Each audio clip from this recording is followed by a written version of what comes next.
Patuloy po na minomonitor ngayon ng isang low pressure area na nasa loob ng Philippine Area of Responsibility sa may silangan ng Mindanao. Ayon po sa pinapakita ng iba't ibang weather models, mataas po ang tsansa na maging bagyo ang nasabing low pressure area sa susunod na 24 oras.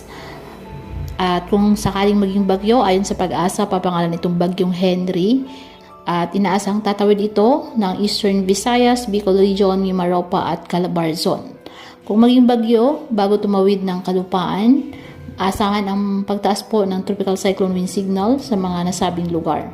Posibleng itaas sa signal number 1 ang Bicol Region, Mimaropa, Batangas at Eastern Visayas. Kaya ngayong araw, ang Metro Manila, Visayas, Calabarzon, Bicol Region, Occidental Mindoro, Oriental Mindoro, Marinduque at Romblon, asahan na po ang maulap na kalangitan na may kalat-kalat na mga pagulan, pagkidlat at pagkulog tulad po ng nasabing low pressure area. Apektado naman po ng southwest monsoon ang Palawan, kaya asahan po ang maulap na kalangitan na may kalat-kalat na mga pagulan, pagkidlat at pagkulog.